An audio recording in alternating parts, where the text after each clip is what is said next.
پیغمبر جناب محمد صلی اللہ علیہ وآلہ وسلم کے دور میں وہ دو خواتین، رمضان ہے، روزے ہیں، ان کے پیٹ میں سخت درد ہوئی. نبی صلی اللہ علیہ وسلم نے ان کو بلایا، کسی طرح افاقہ نہیں ہو رہا. آپ نے 2 پیالے منگوائے، حلق میں انگلیاں مروائیں. انہوں نے کیا کی؟ کس چیز سے بھرے؟ خون، گوشت، لوتھڑے. یہ کہاں سے آ گئے؟ یہ خون کہاں سے آ گیا؟ یہ لوتھڑے کہاں سے آ گئے؟ یہ گوشت کہاں سے آ گیا؟ اللہ تعالیٰ نے قرآن میں فرمایا، اے نبی ان سے پوچھو کیا یہ پسند کریں گے اپنے مرے ہوئے بھائی کا گوشت کھانا؟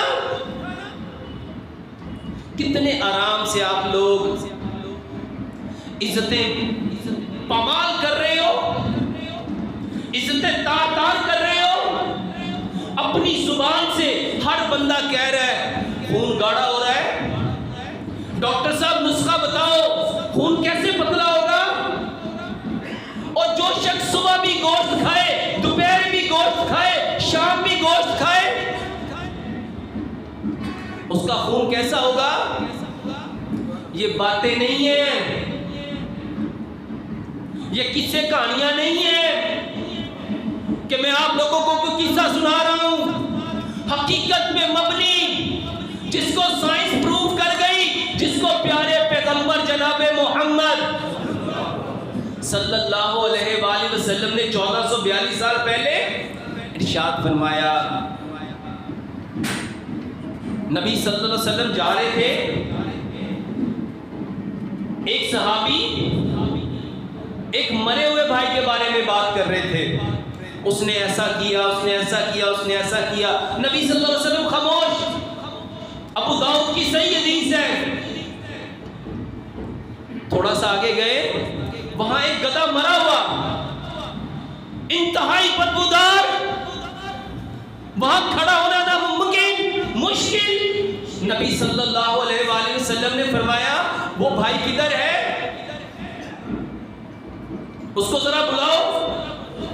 اس کو بلایا گیا. آپ نے فرمایا اس گدھے کا گوشت کھا.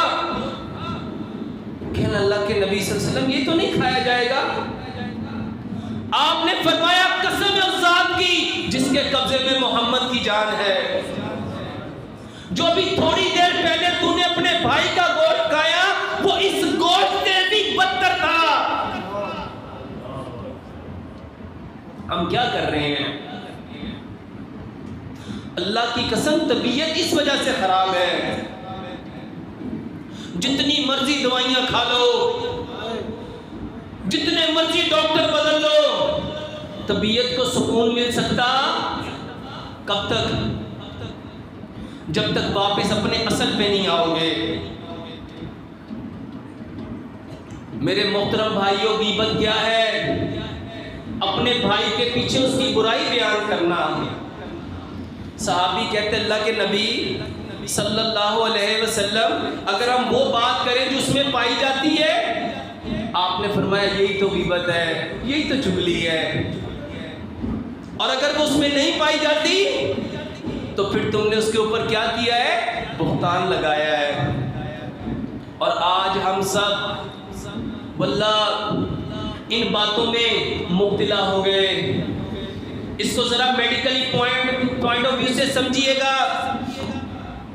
جب میں اپنے بھائی کے بارے میں بری بری باتیں کروں گا، گندی گندی باتیں کروں گا، توہین آمیز باتیں کروں گا، میرے منہ سے لفظ کون سے نکلیں گے؟ کیا یہ دلوں کو جوڑنے والے ہیں؟ کیا ایک دوسرے کے قریب کرنے والے ہیں؟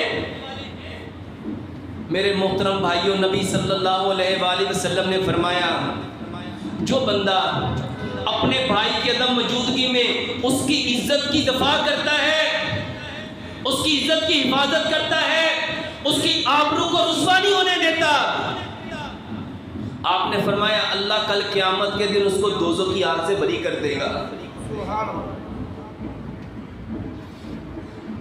آپ کے سامنے اگر کسی بھائی کا کوئی تذکرہ کر رہا ہے، اس اس کو اللہ سے ڈر، اللہ سے خوف کھا۔ تو وہ عمل کر رہا ہے جو تمہیں دنیا میں بھی ہلاک کرے گا اور تمہیں آخرت میں بھی ہلاک کرے گا۔ اس کی زبان روک دو، اس کو خیر کی طرف لے آؤ، اس کو بھلائی کی طرف لے آؤ، اس کو اچھائی کی طرف لے آؤ۔ جب تم اپنے بھائی کی عزت کا دفاع کرو گے، اللہ کی قسم اللہ تمہاری عزت کا دفاع کرے گا۔ تم اپنے بھائی کی آبرو کو اگر بچاؤ گے، اللہ آپ کی آبرو کو بچائے گا۔ اگر آپ اپنے بھائی کی عزت پہ پہرا دو گے، اللہ کی قسم اللہ وہاں تمہاری عزت پہ پہرا دے گا جہاں کوئی کسی کا پرسان حال نہ ہوگا۔ ہم بیمار کیوں ہیں؟ ہماری روح بے چین کیوں ہے؟ نبی صلی اللہ علیہ وآلہ وسلم نے فرمایا جب انسان ایک گناہ کرتا ہے ایک داغ لگتا ہے۔ کہاں لگتا ہے؟ دل پہ۔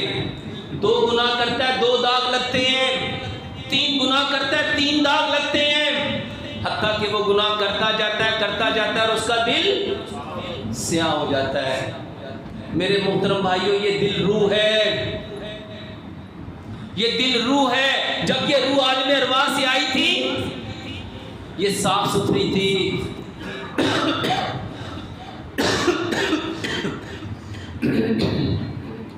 جب یہ روح عالم ارواح سے آئی یہ صاف ستھری تھی، یہ صاف شفاف تھی، اس نے کوئی برائی نہیں دیکھی، اس نے کوئی گندگی نہیں دیکھی، کوئی نافرمانی نہیں دیکھی، کوئی سیئات، کوئی گناہ نہیں دیکھا۔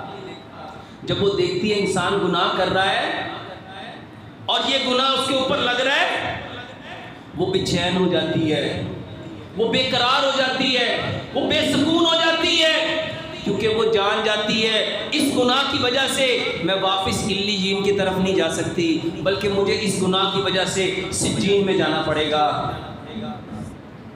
سجین کیا ہے؟ یہ جہنم کا گڑھا، یہ آگ کی کھائی۔ روح تڑپ جاتی ہے، روح بے چین ہو جاتی ہے، بے قرار ہو جاتی ہے۔ کس کی وجہ سے؟ اس داغ کے لگنے کی وجہ سے۔ اور وہ داغ کیوں لگا؟ جب میں اپنی بھائی کی عزت کی آبرو ریزی کرتا ہوں، جب میں اپنے بھائی کے پیچھے اس کو ذلیل کرتا ہوں، جب میں اپنے بھائی کے پیچھے اس کی برائی کرتا ہوں، میری روح تڑپ جاتی ہے۔ اور کیوں تڑپی؟ کہ یہ جو عمل کر رہا ہے یہ اس کو واپس اپنے اصل ٹھکانے جنت کی طرف لے جا سکتا نہیں ہے۔